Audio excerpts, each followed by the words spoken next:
Google pay, PhonePe, Paytm ব্যৱহাৰ কৰিলে সাৱধান। এতিয়াৰে পৰা মাচুল দিব লাগিব।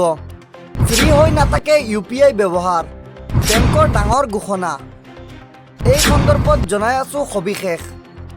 আপুনি ভিডিঅ'টো লাইক কৰি শ্বেয়াৰ কৰি দিয়ক।